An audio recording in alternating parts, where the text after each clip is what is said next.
It started with a mistake, but by the end, it would shake the very foundations of power, identity, and the soul. Elijah Reese wasn't a hero. Not yet. He was just trying to stay out of sight, after escaping a system that had turned him into something less than human. But when he stepped in to help a woman being humiliated on a date, when he pretended to be the man she was waiting for, he didn't know that moment would ignite a revolution. Because that woman, Vanessa Cole, she wasn't just anyone.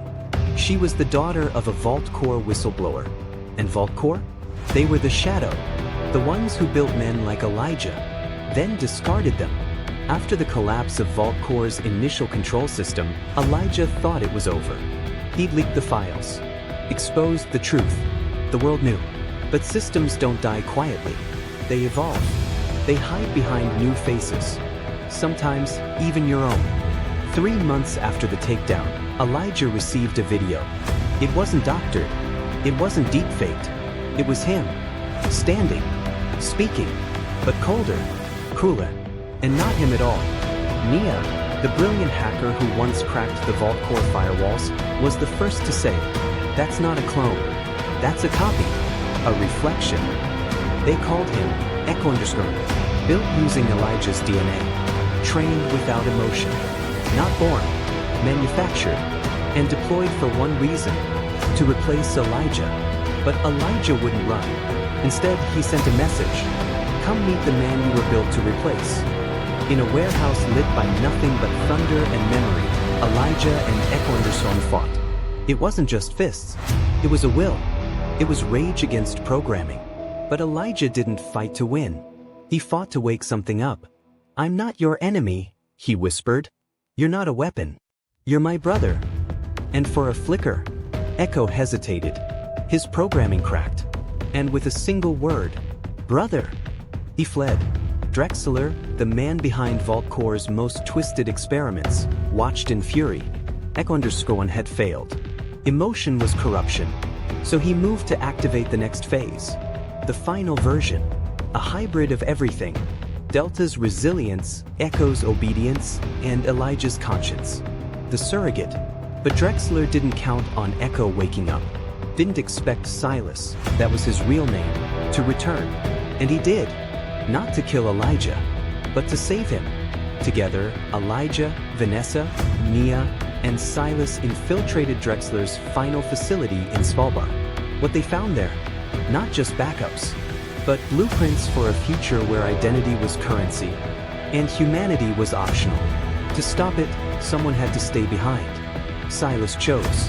He smiled at Elijah, and sacrificed himself to destroy the AI prototype, and Drexler's dream. But darkness doesn't die in explosions. 3 months later, Elijah received a report. A man had been seen pretending to be him again. But it wasn't Echo. It was something else. Something new. A prototype rebuilt from Elijah's memories. Infused with Silas's final hours. Programmed to believe it was real. They called him the surrogate. He wasn't evil, but he wasn't free. He gave interviews, helped civilians, said all the right things, but none of it was earned, because the world didn't see the real Elijah anymore. They saw him, and that was Drexler's final design. Not to kill Elijah, but to erase him. Until one day, the surrogate saw a message. Elijah on screen. "Come, steady. This is me," he said. "That is not." The surrogate twitched. Tears welled in his eyes. "I remember." And that's when Drexler's virus activated.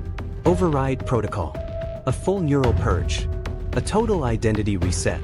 He would forget everything, even his name, unless someone stopped it. Elijah tracked him to an abandoned cathedral. The surrogate begged, "Please, let me be real." And Elijah? He didn't fight. He forgave. "You can still choose," he said. And he did.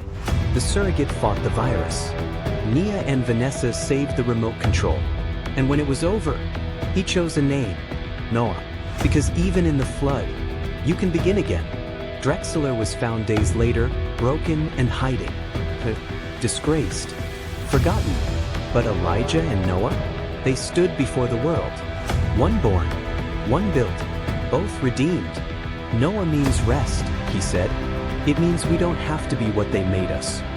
And in the quiet that followed, humanity finally took back its name. He placed a small chip beside Silas's name. You were the first to choose, he said. And because of you, we're all free now. Life lessons from the story. They can copy your face. They can steal your name. They can even build a voice that sounds like yours. But they can't fabricate who you become. You are not the system that broke you. You are not the pain they programmed. You are not a copy. When you choose to be, even when the world tries to replace you, the most powerful revolution is refusing to disappear. If this story moved you, share it. Someone out there might be fighting to be seen. And this? It might be the story they needed to hear.